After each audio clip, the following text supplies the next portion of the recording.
Teaching पाठशाला और मैं हूं आपकी एजुकेटर ज्योति। इस वीडियो में हम बात करने वाले हैं बैक्टीरियल ग्रोथ कर्व के बारे में। जितने भी 4 फेजेस होते हैं उसको हम बहुत ही डिटेल में डिस्कस करेंगे इस पर्टिकुलर वीडियो में। So let's proceed. तो सबसे पहले क्वेश्चन आता है what is bacterial growth curve, और इसको समझना भी बहुत ज़रूरी है। इसमें बहुत से बेसिक चीज़ें भी आएंगी, एडवांस लेवल की चीज़ें भी आएंगी, तो हम सभी को एक साथ डील करते हुए चलेंगे। पर सबसे पहले ग्रोथ कर्व का मीनिंग क्या होता है। ग्रोथ कर्व का मतलब हो गया कि कोई ऐसी चीज़ है जो कि अपना ग्रोथ शो कर रही है, और उस ग्रोथ को उस ग्रोथ की जो भी वैल्यूज़ होती हैं उस ग्रोथ को हम मेजर करने का काम करते हैं, और उसके बाद उसको एक ग्राफिकल फॉर्म में रिप्रेजेंट करते हैं। इन सारे प्रोसेस को ये जो रिप्रेजेंटेशन हुआ है इसी को हम ग्रोथ कर्व कहते हैं। कि कर्व से ही पता चल रहा है कि जो कि कोई चीज़ दैट इज ग्राफ से रिलेटेड हो। एंड एज बिकॉज हमने ग्रोथ कर्व के आगे बैक्टीरिया लिखा है, मतलब हम यहाँ पे बैक्टीरिया के ग्रोथ कर्व की बात कर रहे हैं। सीधी सी बात कहें तो बैक्टीरिया कैसे ग्रो करता है, और उस ग्रोथ को हम एक ग्राफ के फॉर्म में रिप्रेजेंट करते हैं, और हम इसे ग्रोथ कर्व का नाम देते हैं। तो इससे पहले डिटेल में जाने से पहले हमें कुछ एक बेसिक चीज़ों को देखना पड़ेगा, आफ्टर दैट हम उसको डिटेल को समझ पाएंगे। तो यहाँ पे मैंने बहुत सी ऐसी चीज़ें मेंशन करके रखी हैं जो कि आपकी हेल्प करेंगी चीज़ों को समझने में। जैसे कि हम नॉर्मली जब बात करते हैं बैक्टीरियल ग्रोथ की, तो इसका मीनिंग क्या होता है। तो कोई चीज़ ग्रोथ तभी करेगी, यहाँ पे ग्रोथ का मतलब होता है दैट इज़ वेरी ऑब्वियस, मास बढ़ाना। ठीक है, यानी जो बैक्टीरियल सेल्स होंगे वो डिवाइड करेंगे। डिवाइड करने का मतलब है अपना पॉपुलेशन बढ़ाएंगे। तो इस बैक्टीरियल ग्रोथ को कर्व को जब भी हम स्टडी करते हैं तो हम एक को लेकर स्टडी नहीं करते हैं, क्योंकि ये पॉपुलेशन के बेसिस पे स्टडी होता है।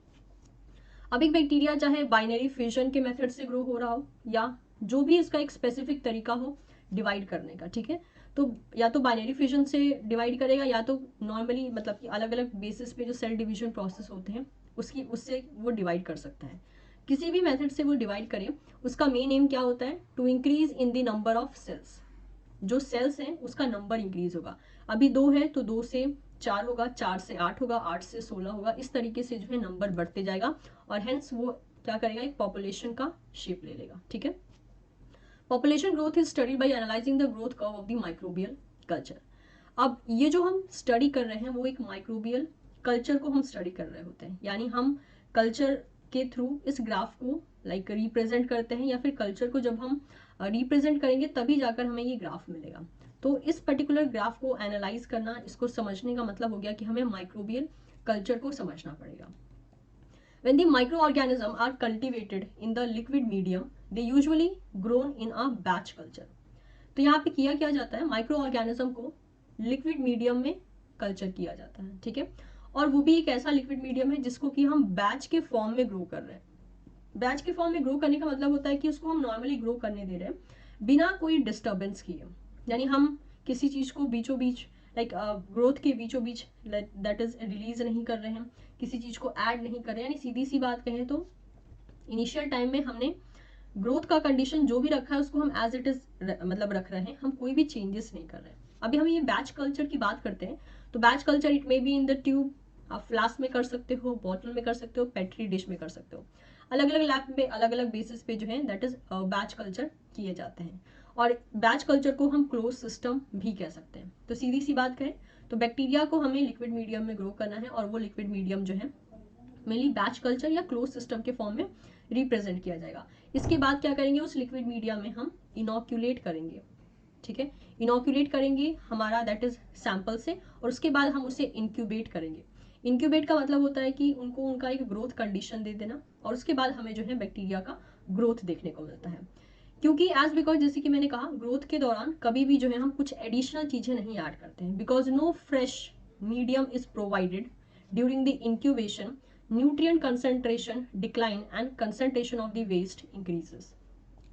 As because growth के टाइम पे हम कोई भी फ्रेश मीडिया और ऐड नहीं कर रहे हैं, इनिशियल टाइम में जो ऐड हुआ था बस वही रहता है, और इस वजह से क्या होता है, विद टाइम जैसे जैसे बैक्टीरिया और डिवाइड करते जाते हैं, होता यह है कि न्यूट्रिएंट का कंसंट्रेशन, या फिर आप कह सकते हो कि न्यूट्रिएंट की अवेलेबिलिटी कम होती जाती है, एंड टॉक्सिक चीज़ों का एक्यूमुलेशन होता रहता है। लेकिन इसी के साथ साथ बैक्टीरिया भी क्या करता है, नंबर में बढ़ता रहता है, और इन्हीं सब चीज़ों को, ये सारा का सारा जो ग्रोथ हो रहा है इसी के बेसिस पे हम क्या करते हैं, हमें एक ग्राफ मिलता है जब भी हम अपनी वैल्यूज़ को रिप्रेजेंट करते हैं, और टोटल हमें 4 फेज देखने को मिलते हैं।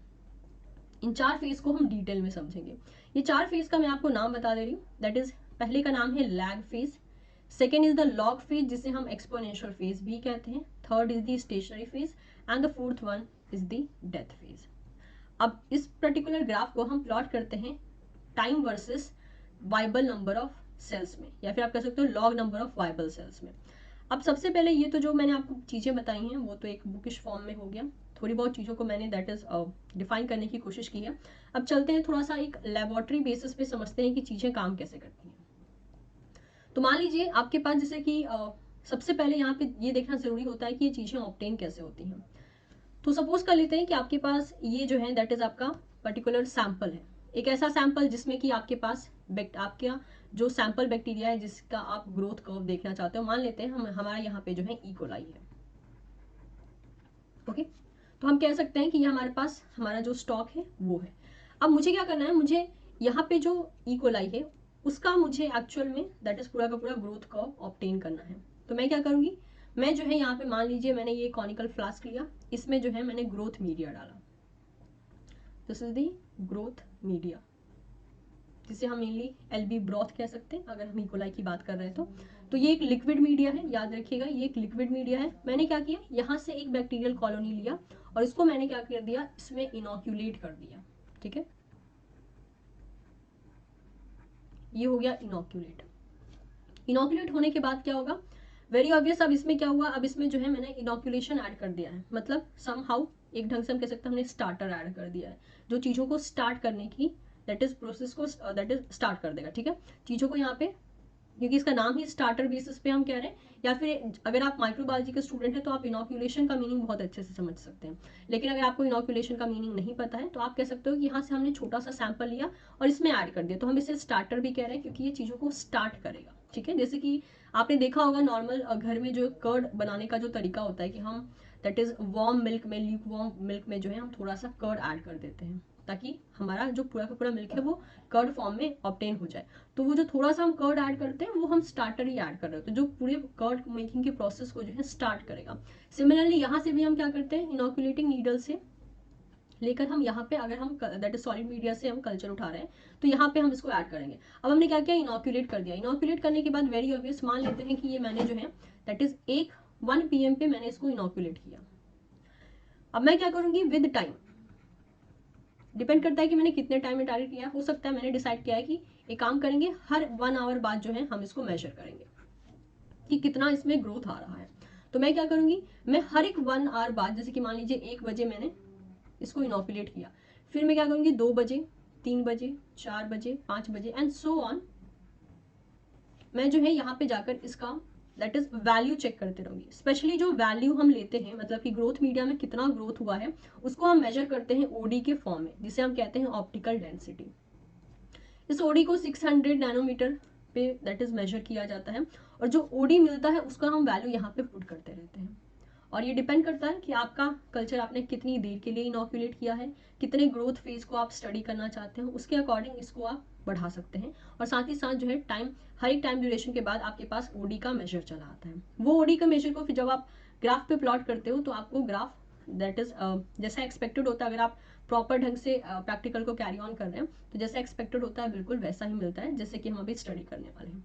तो ये एक आप कह सकते हो बैक प्रोसेस होता है, मतलब कि ग्राफ मिलने से पहले का प्रोसेस क्या होता है, कैसे हमें पता चलता है कि हाँ जो ग्राफ शो हो रहा है वो कैसे कैसे हो रहा है। अब जो हमने यहाँ पे इनोक्यूलेशन ऐड किया और ये जो टाइमिंग आपको शो हो रही है, अलग अलग टाइमिंग शो हो रही है, तो एक फेज ऐसा आएगा जिसको कि हम कहेंगे लैग फेज, ग्रोथ के टाइम पे ही, बहुत इनिशियल टाइम में होगा। सेकेंड होगा जिसे हम कहेंगे log phase, third stationary and fourth death.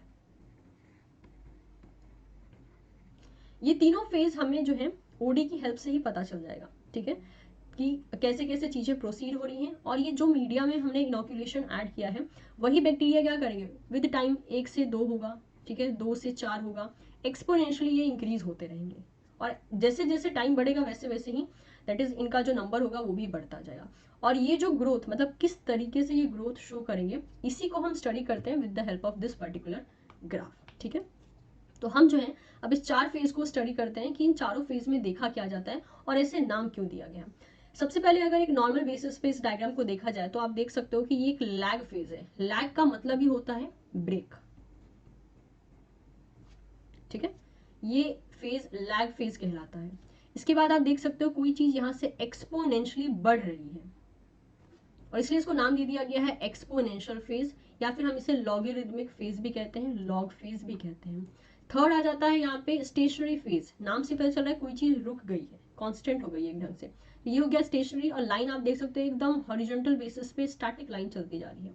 और फिर आता है डेथ फेज, जिसमें कि डिक्लाइन होता है, मतलब कोई चीज नीचे की तरफ आ रही है। और वाई एक्सिस पे हमने वाइबल सेल्स यानी living cells, number of cells रखे हैं। एंड एक्स एक्सिस पे हमने टाइम को प्रेजेंट किया, मतलब बढ़ते हुए टाइम के साथ साथ नंबर ऑफ वाइबल सेल्स कितने मिलेंगे। तो यहाँ से हमें ये भी समझ में आ रहा है कि जब शुरुआत होगा ग्रोथ का, बैक्टीरियल ग्रोथ का, तो वेरी ऑब्वियस एक टाइम बाद हमें जो है maximum number of viable cells मिलेंगे जो लिविंग रहेंगे उस पर्टिकुलर कल्चर मीडियम में। लेकिन विद टाइम, जैसे जैसे टाइम बढ़ता रहेगा, देखने को ये मिलेगा कि एक टाइम ऐसा आएगा कि बैक्टीरिया का जो ओवरऑल दैट इज नंबर है उसमें कमी आना शुरू हो जाएगी, हेंस यानी बैक्टीरिया की डेथ होनी शुरू हो जाएगी। तो वन बाय वन हम देखते हैं पहले कि लैग फेज क्या होता है, देन आफ्टर दैट हम बाकी फेजेस को भी देखेंगे। ओके, तो सबसे पहले हम बात करते हैं लैग फेज की। You can see here this is a lag phase, ठीक है, यानी सीधी सी बात कहें तो ये पॉइंट ऐसा है जहां से हमने हमारा प्रैक्टिकल शुरू किया है। मतलब जो इनॉक्यूलेशन मैंने अभी आपको ऐड करके दिखाया था with the help of a picture, यानी इस पॉइंट पे हमने इनॉक्यूलेशन ऐड किया है। अगर सिंपल भाषा में कहें तो ये जो लैग फेज है ना, एक तरीके से ये एडजस्टमेंट फेज होता है, यानी बैक्टीरिया खुद को एडजस्ट कर रहा होता है according to this new environment. तो यहाँ पे एक्चुअल में किसी भी तरीके का immediate increase in cell number नहीं देखा जाता, मतलब यहाँ पे somehow there will be no division, कोई भी सेल डिवीजन यहाँ पे नहीं देखा जाएगा, ठीक है। और ये जो लैग फेज है ये एक्चुअल में ग्रोथ शुरू होने से पहले दिखेगा, क्योंकि अगर आप देखोगे तो ये जो पॉइंट है यहाँ से एक्चुअल में ग्रोथ होना शुरू हो रही है, मतलब डिवीजन होना शुरू होगा। उससे पहले तो ये क्या है, एकदम स्टैटिक है, यानी जैसा ऐड किया है ये बिल्कुल वैसे ही एकदम स्टैटिक फेज में प्रेजेंट है। तो इसमें हम कहते हैं कि किसी भी टाइप का सेल के नंबर में इंक्रीमेंट नहीं देखा जाता है। और ये एक फेज होता है स्टार्ट होने से पहले। तो इस फेज में लाइक ये एक स्टैटिक फेज क्यों होता है, मतलब स्टार्टिंग में ये लैग फेज क्यों, एक छोटा सा ब्रेक क्यों लिया है बैक्टीरिया ने, इसके पीछे के रीजन बहुत सारे हो सकते हैं। आइए वन बाय वन करके मतलब इसको देखते हैं। तो सबसे पहले बोला गया है द सेल में be old and depleted of ATP, essential cofactor and ribosome. These must be synthesized before growth can begin. A lag also ensues when the inoculum consists of cells that have been damaged but not killed by significant temperature shift, radiation or toxic chemical because of the time required for the cell to repair the damage. अब यहाँ पे होता क्या है, जैसे कि मैंने ये पिक्चर दिखाया था आपको, ये जो यहाँ पे बैक्टीरियल कल्चर है, ठीक है, डोंट नो ये कितने ओल्ड हैं, ठीक है, क्योंकि जब इसमें ऑब्वियसली जब बैक्टीरिया यहाँ पे प्रेजेंट है तो ये कितना ओल्ड है और इसको स्टोर करते टाइम पे इसको क्या क्या स्ट्रेस झेलना पड़ा होगा। हो सकता है टेम्परेचर शॉक भी इसको मिला होगा या फिर टेम्परेचर में फ्लक्चुएशन मिला होगा, और भी ऐसे बहुत से चैलेंजेस होते हैं जो कि लाइक ऐसा हो सकता है कि इसने फेस किया हो, और ऐसा भी हो सकता है कि उस बैक्टीरिया में कोई ना कोई डैमेज प्रेजेंट हो, या फिर आप कह सकते हो कि उसने एक स्ट्रेस कंडीशन को झेला हो।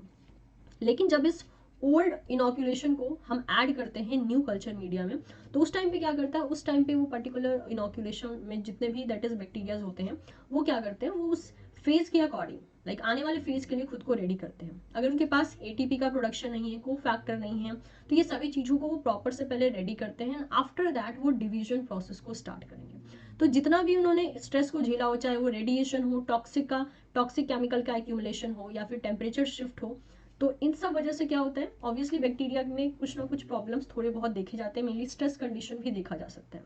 इन्हीं सभी चीज़ों को ओवरकम करने के लिए बैक्टीरिया जो है लैग फेज का इस्तेमाल करते हैं।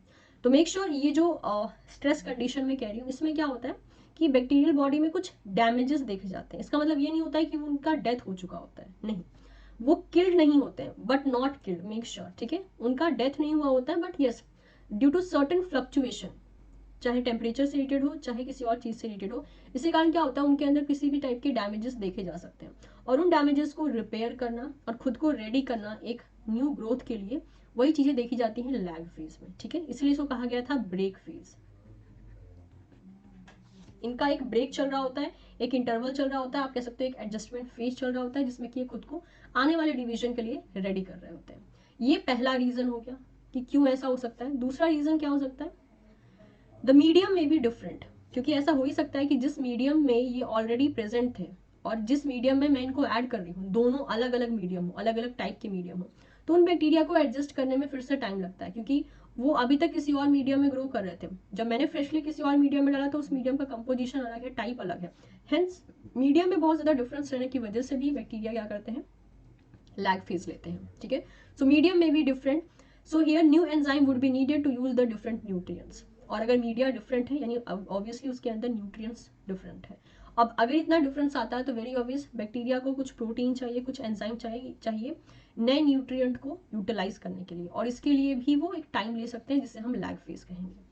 Possibly the micro organism have been injured and require time to recover, जैसे कि मैं कह रही थी, क्योंकि इतनी सारी चीजें स्टोरेज में, उसके बाद चीज़ों को अलग अलग टेम्परेचर पर शिफ्ट करने में, इस टाइम पे क्या होता है, there is a highest chances कि कुछ ना कुछ इंजरी हो जाती है। ठीक है, दैट इज बैक्टीरियल कल्चर में। अब उसी को ओवरकम करने के लिए बैक्टीरिया जो है कुछ टाइम लेता है, पहले खुद को प्रॉपर ढंग से रेडी करता है आने वाले डिवीजन के लिए, एंड देन डिवीजन में स्विच करता है। So the lag phase vary considerably in the length with the condition of microorganism and the nature of medium. तो डिपेंड करता है कि हम कल्चर मीडिया कितना पुराना ले रहे हैं, कहाँ से ले रहे हैं, किस टाइप के कल्चर मीडिया में हमारा बैक्टीरिया ग्रो किया था और किस टाइप के कल्चर मीडिया में हम उसे न्यूली ऐड कर रहे हैं। इन सभी चीज़ों को ध्यान में रखते हुए लैग फेज वैरी कर सकता है। ठीक है, द फेज में be quite long if the inoculum is from an old culture.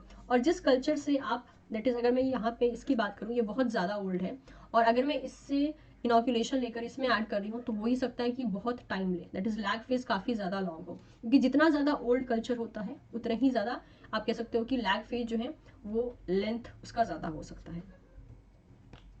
और इस ढंग से जो है आप देख सकते हो कि जो हमारा लैग फेज है वो स्टार्टिंग में इसी चीज़ को इंडिकेट कर रहा है, that is there is a no division in the bacteria, only there will be the adjustment for the that is current situation and also for the upcoming phase.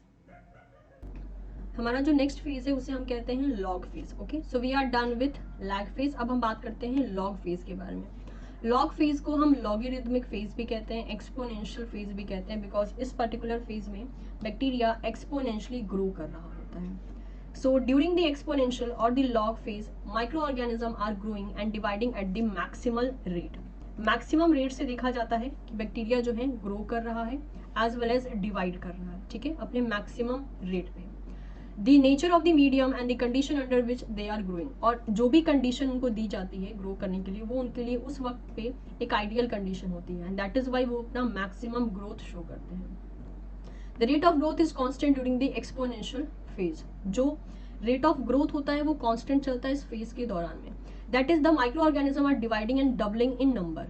Micro organism divide करते रहते हैं और double होते रहते हैं, यानी 2 से 4, 4 से 8, 8 से 16, 16 से 32, इस तरीके से जो है ये डिवाइड होते रहते हैं। Because each individual divide at a slightly different movement the growth curve rises smoothly. क्योंकि हर एक जो यहाँ पे माइक्रो ऑर्गेनिज्म है, ऐसा नहीं कि सब एक साथ एक ही, मतलब कि एक ही तरीके से डिवाइड कर रहे हैं। तो होता ये है कि कुछ बैक्टीरिया अलग अलग, ऐसा तो है नहीं कि सिंक्रोनस ग्रोथ तो चल नहीं रहा है, वेरी ऑब्वियस। तो इसीलिए हमें जो यहाँ पे ग्राफ मिलता है आप देख सकते हो इतना स्मूथ मिलता है। ठीक है, क्योंकि जो इंडिविजुअल बैक्टीरियाज होते हैं वो अलग, दैट इज अलग अलग टाइम पे डिवाइड कर रहे होते हैं, लेकिन वेरी ऑब्वियस डिवाइडिंग फेज में होते हैं। ठीक है, cell in the exponential growth are typically in their healthiest state. इस स्टेट में हम कहते हैं सेल जो है अपने सबसे ज्यादा हेल्दी स्टेट में होता है, क्योंकि वो बेस्ट तरीके से यहाँ पे डिवाइड कर रहा होता है, and hence most desirable for studying of their enzymes और अदर सेल कंपोनेंट। और यही वो टाइम होता है जब हम सेल के अंदर, दैट इज कौन कौन से एंजाइम काम कर रहे हैं, कौन कौन से प्रोटीन काम कर रहे हैं, इन सभी चीज़ों को हम स्टडी कर सकते हैं, क्योंकि ये हाईएस्ट एक्टिविटी वाला फेज होता है। तो मेक श्योर हम इसको एक्सपोनेंशियल फेज भी कहते हैं, इसको हम लॉग फेज भी कहते हैं। एंड यही वो फेज होता है जिसमें कि अगर हम दैट इज अगर बात करते हैं तो यहाँ पे जो है प्राइमरी मेटाबोलाइट्स का प्रोडक्शन हो सकता है। प्राइमरी मेटाबोलाइट्स वो होते हैं जो कि आप कह सकते हो कि डायरेक्टली ग्रोथ में पार्टिसिपेट करती हैं बैक्टीरिया के, और उनको हम प्राइमरी मेटाबोलाइट्स भी कहते हैं। तो ऐसे फेज जो कि एक्चुअल में प्राइमरी मेटाबोलाइट्स के फॉर्मेशन में हेल्प करते हैं, हम उनको जो है ट्रोफोफेज भी कहते हैं। ठीक है, जिसमें कि मेनली हम फोकस करते हैं कि प्राइमरी मेटाबोलाइट्स का फॉर्मेशन हो रहा होता है, और ये फॉर्मेशन मेनली लॉग फेज या फिर एक्सपोनेंशियल फेज में देखा जाता है। हमारा नेक्स्ट फेज है स्टेशनरी फेज। नाम से ही पता चल रहा है कोई चीज रुकी हुई है, दैट इज स्टेशनरी, ठीक है। तो पहले बैक्टीरिया ने क्या किया, लैग फेज के थ्रू उसने एक एडजस्टमेंट फेज लिया, एडजस्ट किया, उसके बाद इस पॉइंट से ग्रो करना शुरू किया। जो ग्रो किया वो काफी ज्यादा ग्रोथ जो है वो काफी हाईली डिवाइड हो रहा था, दैट इज बैक्टीरियल पॉपुलेशन, जिसकी वजह से हम इसको लॉगरिथमिक या फिर एक्सपोनेंशियल फेज कह रहे हैं। This was the second phase. Third चला आता है स्टेशनरी फेज। स्टेशनरी फेज में होता यह है कि जितने बैक्टीरिया डिवाइड हो रहे होते हैं, यानी सीधी सी बात कहें तो जितने बैक्टीरिया का डेथ हो रहा होता है उतने ही नंबर ऑफ बैक्टीरिया का जितने बैक्टीरिया का बर्थ हो रहा होता है उतने ही नंबर ऑफ बैक्टीरिया का डेथ भी हो रहा होता है। एंड आज बिकॉज जो नेट चेंज होता है, जिसे हम कहते हैं नेट चेंज, वो कैसा हो जाता है, वो हो जाता है 0। और इसीलिए हमें यहाँ पे एक कांस्टेंट एक हॉरिजॉन्टल लाइन मिल रही है, ना इंक्रीज हो रही है ना डिक्रीज हो रही है, ठीक है। So because this is a close system, क्योंकि ये एक क्लोज एक बैच सिस्टम है, यानी हम एडिशनल मीडिया नहीं ऐड कर रहे हैं, जो मीडिया शुरुआती टाइम में लिया है उसी को लेकर हम काम कर रहे हैं। इसीलिए हमें इसमें क्या मिलेगा, एक ऐसा भी ग्रोथ फेज मिलता है जिसमें कि सारी चीजें सीज हो जाती हैं, कांस्टेंट हो जाती हैं, और उसके बाद जो ग्रोथ कर्व होता है वो हॉरिजॉन्टल देखा जाता है, इसे ही हम स्टेशनरी फेज कहते हैं, ठीक है। देखा गया है कि बैक्टीरिया मेनली जब 10⁹ सेल्स पर ml में अटेन कर लेता है, मतलब इतना पॉपुलेशन वो अटेन कर लेता है, तब मैक्सिमम टाइम पे स्टेशनरी फेज देखा जाता है। बट ऑब्वियसली ये बैक्टीरिया टू बैक्टीरिया ये वैरी कर सकता है, क्योंकि सबका जनरेशन टाइम अलग अलग होता है, तो ये वैरी कर सकता है थोड़ा बहुत। सो अगर हम बात करें स्टेशनरी फेज में क्या होता है, so there is a phase the total number of viable micro organism remain constant. तो जो वायबल, देखिए एक्सपोनेंशियल फेज में वेरी ऑब्वियस ये अपने मैक्सिमम तक पहुंच चुका है, इस पॉइंट तक पहुंच चुका है। This is a maximum grow, that is division number आप कह सकते हो। तो वाइबल सेल, जैसे कि मैंने कहा था, वाइबल का मतलब ये लिविंग सेल्स, तो यहाँ पे जो वाइबल सेल्स होते हैं एक्सपोनेंशियल फेज में ये अपने मैक्सिमम पॉइंट पे पहुंच चुके हैं। अब मैक्सिमम पे पहुंचने के बाद ये हॉरिजॉन्टल लाइन मिल रहा है, जो कि हमें ये बता रहा है कि यहाँ पे जो सेल्स हैं वो वाइबल तो है, लेकिन क्या है यहाँ पे कांस्टेंट है वो, ठीक है। यानी उनका आप कह सकते हो कि नंबर इंक्रीज नहीं हो रहा है, ना इंक्रीज हो रहा है ना डिक्रीज हो रहा है। तो हम कह सकते हैं कि इस पर्टिकुलर पॉइंट पे एक बैलेंसिंग होती है between the cell division and cell death, ठीक है। सेल डिवीजन और सेल डेथ के बीच में बैलेंस हो जाता है, यानी इक्वल हो जाते हैं, और हेंस नेट चेंज 0 हो जाता है, ठीक है। लेकिन याद रखना है ये कि सेल मेटाबॉलिकली एक्टिव होते हैं, यानी यहाँ पे ये अपना मेटाबॉलिज्म कर रहे होते हैं। इतने ही नहीं, इस पर्टिकुलर स्टेशनरी फेज पे हम देखते हैं मेनली जो सेकेंडरी मेटाबोलाइट्स होते हैं,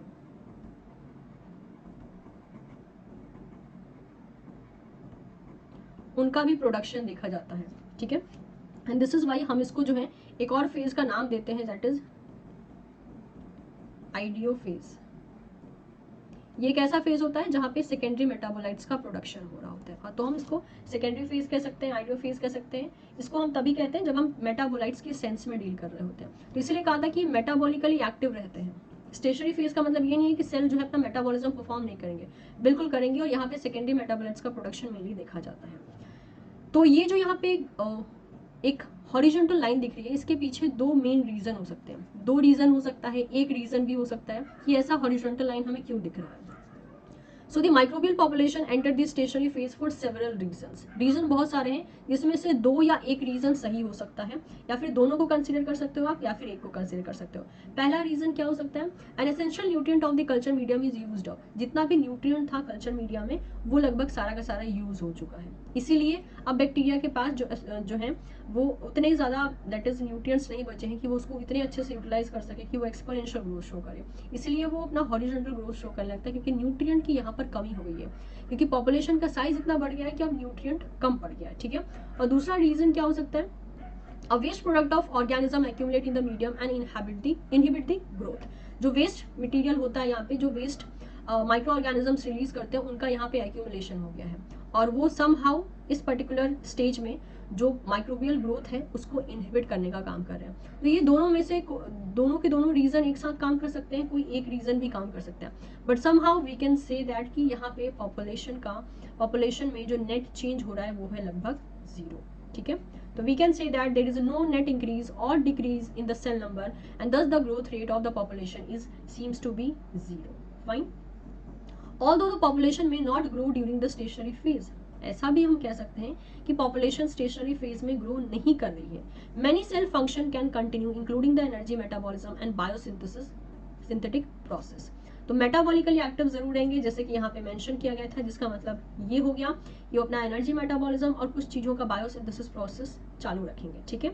सम सेल में even divide during the stationary phase but no net increase in the cell number occur. कुछ सेल डिवाइड भी कर सकते हैं। यहाँ पे देखिए दो एजम्पशन लिए जाते हैं। पहले एजम्पशन में ये कहा जाता है कि बैक्टीरिया या तो इस फेज में डिवाइड नहीं करेगा, और अगर वो डिवाइड करता है तो उसका दैट इज जो नंबर ऑफ सेल्स बढ़ेंगे वो इक्वल होंगे जितने नंबर ऑफ सेल्स की डेथ हो रही है, यानी birth number of like newly form cell that will be equals to the number of dead cell. तो इसलिए क्या हो जाता है यहाँ पे नेट चेंज हम इसको जीरो देख लेते हैं, ठीक है। तो बात वही हो गई कि आप अगर फाइनल चेंज के बारे में बोल रहे हो तो आप जीरो ही बोल रहे हो, चाहे स्टेशनरी फेज में सेल डिवाइड हुआ हो या नहीं हुआ हो। अगर डिवाइड हुआ भी है तो वो दैट इज डेड सेल के बराबर होता है, जितने सेल की डेथ हुई है उतने के बराबर होता है, हेंस हम इसको जीरो कंसीडर करते हैं। So this is because some cell in the population grow whereas other die, ठीक है। So the two process balancing each other, this phenomenon is called as a cryptic growth। और ये जो balancing चलती है कि जितने नंबर ऑफ नए सेल्स बने उतने ही नंबर ऑफ पुराने सेल्स की डेथ हो गई, इस प्रोसेस को हम क्रिप्टिक ग्रोथ का भी नाम देते हैं। और इस तरीके से जो है एक बैच कल्चर में हमें एक स्टेशनरी फेज ऑब्टेन हो सकता है। So this was the third phase, जिसे हम आइडियो फेज भी कह सकते हैं। फोर्थ आता है हमारे पास डेथ फेज, ठीक है। ये डेथ फेज में आप देख सकते हो, ये जो ग्राफ है फोर्थ फेज का, ये डिक्लाइन हो रहा है, मतलब हाईएस्ट पॉइंट ये था, अब यहाँ से धीरे धीरे डिक्लाइन हो रहा है। नाम से पता चल रहा है कि सेल की डेथ यहाँ पे शुरू हो जा रही है। So the decline in the viable cells, अब यहाँ पे वाइबल सेल्स हमने वाई एक्सिस पे रखा था, मतलब लिविंग सेल्स, और उसमें कमी आ गई है। आप देख रहे हो कि ये ग्राफ यहाँ तक चला आया है, हेंस आप कह सकते हैं कि लिविंग सेल की धीरे धीरे डेथ होने लगी है, and that is why it is a death phase और डिक्लाइन फेज हम इसको कहते हैं। Following the stationary phase was described simply as the death phase, हम इसको death phase कहेंगे। आफ्टर स्टेशनरी फेज ये देखने को मिलता है। अब इसमें होता ये है कि इसमें भी हम नॉर्मल चीजें जो अभी तक कंसीडर कर रहे थे वैसा ही हम लेके चलते हैं। It was assume that the detrimental environment changes like nutrient deprivation, यानी कि न्यूट्रिएंट्स की कमी हो जाना, and buildup of toxic waste cause the irreparable harm and resulting in the loss of viability. तो ऐसे हार्म होते हैं टॉक्सिक चीज़ों की एक्यूमुलेशन की वजह से एंड न्यूट्रिएंट की कमी होने की वजह से, कि वो रिपेयरेबल भी नहीं रहते, उसको रिपेयर नहीं कर सकते जो भी हार्म हो रहा है बैक्टीरिया के अंदर, और हेंस बैक्टीरिया की जो वायबिलिटी होती है, उसका जो लिविंग कंडीशन होता है वो लॉस हो जाता है, एंड बैक्टीरियाज की डेथ होना शुरू हो जाती है। That is even when the bacterial cell will transfer to the fresh medium, no cellular growth was observed. Even death phase में से अगर कोई कल्चर मीडिया है जो कि अपने डेथ फेज में चल रहा है, उसमें से अगर आप इनोक्यूलेशन ऐड करते हैं तो ये देखा जाता है कि उस इनोक्यूलेशन को लेकर आप फ्रेश मीडिया में भी ऐड करेंगे ना, तो भी कोई सेलुलर ग्रोथ देखने को नहीं मिलती है। लेकिन इस पॉइंट में there is a little bit of contradiction, क्योंकि ये जो यहाँ पे लाइन बोली गई है कि अगर हम फ्रेश मीडिया में ऐड करें तो कोई भी सेलुलर ग्रोथ नहीं देखी जा सकती, इसमें जो है एक एक्सेप्शन केस आते हैं। आप कह सकते हो कि ये जो लास्ट लाइन मैंने कही है उस पर बहुत से माइक्रोबायोलॉजिस्ट का कुछ डिबेट दिया गया है। मतलब ये एक ऐसी चीज़ है जो अभी भी थोड़ा सा लाइमलाइट में है, स्टडी की जा रही है, क्योंकि कुछ ऐसी चीज़ें हैं जिसको कि थोड़ा सा कॉन्ट्राडिक्टरी बेसिस पे रखा गया, उसको मैं अभी डील करूंगी कि क्या कहा गया। तो ये जो लास्ट लाइन थी इसी को हम लेकर जो है इलेबोरेट करेंगे, क्योंकि इसमें बहुत सी डिबेट चल रहे हैं, 3-4 प्रेडिक्शन दिए गए हैं, हाइपोथेसिस दिए गए हैं कि हाँ ये इस तरीके से काम कर सकते हैं। If inoculated continuously after the population reaches the stationary phase, the cell may remain alive and continue to metabolize, but they will eventually die. मतलब कि अगर आप इंक्यूबेट करते रहे, मान लीजिए कोई सेल अपने स्टेशनरी फेज में चल रहा था, आई मीन टू से बैक्टीरियल पॉपुलेशन अपने स्टेशनरी फेज में चल रही थी, उसके बाद भी आप मतलब इंक्यूबेट करते जा रहे हैं उसको, ठीक है। तो इंक्यूबेट करने के बाद क्या होता है कि ग्रोथ कंडीशन तो मिल रहा है लेकिन ग्रोथ न्यूट्रिएंट नहीं है, हेंस क्या होते हैं, सेल जो होते हैं स्टेशनरी फेज तक तो मेटाबॉलिकली एक्टिव होते हैं, डेथ फेज में आते आते जो है उनकी डेथ होने लगती है। When this occurs, the population enter the death phase of the growth cycle. In some cases, that death is accomplished by the actual cell lysis. Death phase of the growth cycle is also the exponential function. क्योंकि देखिए जिस exponential तरीके से ये बढ़ा था वैसे ही exponential तरीके से ये कम भी हो रहा है, तो हम क्या कहते हैं कि ये exponentially that is decline भी होता है। exponentially जैसे बढ़ा था ये इंक्रीज हुआ था, वैसे ही exponentially ये decline यानी इसका death phase भी चल रहा होता है। Death phase of the growth cycle is also exponential function. Typically, however, the rate of cell death is much slower than the rate of exponential growth. लेकिन यहाँ पे जितनी स्पीड से, जितने ओवरऑल रेट से जो एक्सपोनेंशियल ग्रोथ कर्व दिखा था, मतलब जितने रेट से बैक्टीरिया का नंबर बढ़ा था उतने रेट से बैक्टीरिया का नंबर कम नहीं होता है। हेंस एक्सपोनेंशियल फेज जो होता है मेनली डेथ फेज में वो स्लो होता है as compare to the logarithmic phase. ये था टोटल 4 डेथ फेज का, सॉरी टोटल 4 फेज का ओवरऑल दैट इज डिस्क्रिप्शन, क्या होता है, कैसे होता है, किस फेज में बैक्टीरिया कैसे कैसे एक्टिविटीज परफॉर्म कर रहे होते हैं। अब जैसे कि मैंने कहा था कि ये एक डिबेट वाला पोर्शन बन गया है, ये जो यहाँ पे लाइन बोली गई थी यहाँ से लेकर यहाँ तक, that is even when the bacterial cell were transferred to the fresh medium no cellular growth was observed। तो ये जो एक लाइन बोली गई है ये अभी डिबेट में चल रही है, बहुत से साइंटिस्ट लोगों का अलग अलग बेसिस पे बिलीव करना है। तो इसमें क्या किया गया, इसमें टोटल 3 प्रेडिक्शन लिए गए। अब वो तीनों प्रेडिक्शन क्या है, 1 बाय 1 हम उसको जानने की कोशिश करते हैं। तो ये है टोटल 3 प्रेडिक्शन। पहला प्रेडिक्शन हम लेते हैं डेथ फेज का। इसमें क्या बोला गया कि जब बैक्टीरियल ग्रोथ कर्व देखा जाता है, यानी बैक्टीरिया जब ग्रो कर रहे होते हैं तो स्टेशनरी फेज के बाद वो चले आते हैं दैट इज डिक्लाइन फेज में। डिक्लाइन फेज में क्या होता है, धीरे धीरे कुछ बैक्टीरिया की डेथ होती रहती है और कुछ बैक्टीरिया सर्वाइव करते रहते हैं। तो जो सर्वाइवल बैक्टीरिया है वो यहाँ पे बता के रखा है। मतलब पहला वाला ये जो ए स्टेटमेंट है या ए एक्सपेरिमेंट है ये बिल्कुल वही बात बता रहा है जो अभी मैंने आपको समझाया। ट्विस्ट शुरू होता है सेकेंड से, ठीक है। तो स्टारवेशन या ग्रोथ अरेस्ट और कब हो सकता है, मान लीजिए एक कल्चर मीडिया में, जैसे कि मैंने कहा सारे के सारे बैक्टीरिया एक ही ग्रोथ फेज में नहीं चल रहे होते हैं, तो हो ही सकता है कि कुछ बैक्टीरिया जो कि जब सारे के सारे बैक्टीरिया डेथ फेज में डेथ फेज में जो है दैट इज एंटर कर चुके हैं, तो देखा ये जाएगा कि यहाँ पे कुछ बैक्टीरिया हो ही सकता है कि वो एपोप्टोसिस शो करे यानी प्रोग्राम सेल डेथ, और कुछ बैक्टीरिया डेथ फेज में नॉर्मल रहे, क्योंकि कोई बैक्टीरिया डेथ फेज में जल्दी एंटर कर सकता है, कोई थोड़ा लेट एंटर करेगा। तो वही होता है, कुछ बैक्टीरिया उसमें से प्रोग्राम सेल डेथ शो कर सकते हैं, जैसे कि यहाँ पे आपको दिखा के रखा है ये सब प्रोग्राम सेल डेथ शो कर रहे हैं। तो होता ये है कि जब ये पीसीडी करते हैं यानी सेल लाइसिस होता है, तो इनके अंदर से क्या होता है, जब ये लाइसिस करते हैं तो इनका न्यूट्रिएंट लीक होता है, यानी इनकी बॉडी से न्यूट्रिएंट रिलीज होता है, उसको यूटिलाइज करके बाकी जो एग्जिस्टिंग बैक्टीरिया उस मीडिया में है वो सर्वाइव कर जाते हैं, ठीक है। तो यहाँ पे यही बता के रखा है कि survivor consume the nutrient leaking from the dead siblings. तो ये भी एक पॉसिबिलिटी देखी जाती है, लेकिन हमने हमारे ग्रोथ कर्व में सिर्फ यही वाली पॉसिबिलिटी देखी, लेकिन पॉसिबिलिटी में ये भी चला आता है। थर्ड पॉसिबिलिटी की बात करते हैं, जेनेटिकली प्रोग्राम स्टेरिलिटी, जिसे हम VBNC फॉर्मेशन कहते हैं। VBNC का मतलब होता है वायबल बट नॉन कल्चरेबल। नाम से ही पता चला है कि सेल वायबल है, मतलब लिविंग है, लेकिन इनको कल्चर नहीं किया जा रहा है, ठीक है, कल्चर नहीं किया जा सकता है। लेकिन देखा ये गया है कि अगर ये इसी मीडियम में रहे तो तब तो इनको कल्चर करना मुश्किल है, लेकिन हम अगर इस पर्टिकुलर सेल्स का इन्वायरमेंट चेंज कर दें, हेंस मीडिया चेंज कर दें, तो देयर इज अ चांसेस कि ये जितने भी सेल्स अभी लिविंग थे वो एक्चुअल में क्या हो जाएंगे, वो वहाँ पे जो है ग्रो करने लगेंगे। एक न्यू कंडीशन में अगर हम इसको ऐड कर दें, सपोज अगर हमने एक न्यू मीडिया में इसको ऐड कर दिया, तो देयर इज अ चांसेस कि यहाँ पर ग्रो करने लगेंगे, that is normal growth show करने लगेंगे।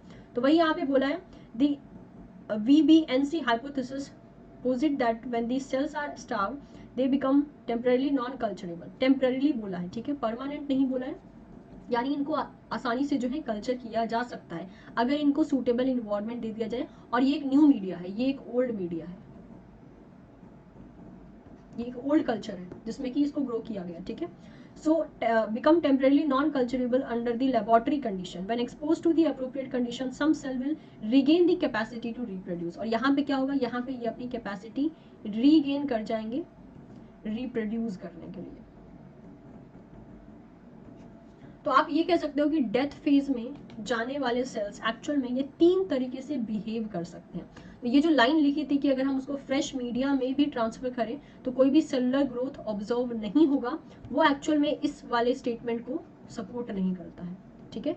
तो अगर वो that is temporarily non viable है, परमानेंटली नहीं, टेम्परेली नॉन वायबल है, यानी आप कह सकते हो कि उसको न्यूट्रिएंट नहीं मिला लेकिन वो पूरा डेड नहीं हुआ है, ठीक है। तो टेम्पररी तरीके से ये प्रेडिक्ट किया जा रहा है कि हाँ it is not somehow living, but actual में उसके अंदर वायबिलिटी अभी भी है, टेम्पररी बेसिस पे नहीं है, लेकिन अगर उसको न्यूट्रिएंट कंडीशन हम दे दें तो वो वापस से नॉर्मली ग्रो कर सकता है एक knew that is cultural medium में।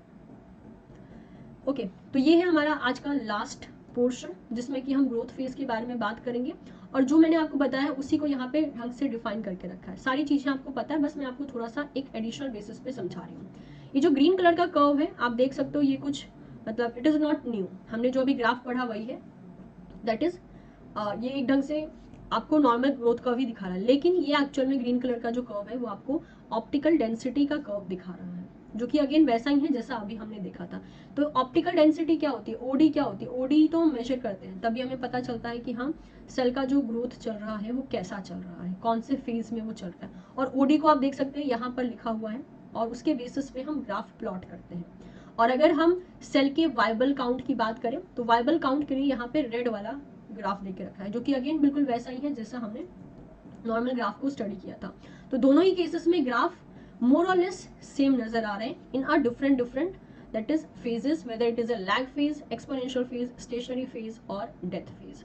तो ग्रोथ चाहे टर्बिडिटी की हो, दैट इज ऑप्टिकल डेंसिटी की हो, या वाइबल काउंट की हो, मोर और लेस वो सेम ही दिखते हैं।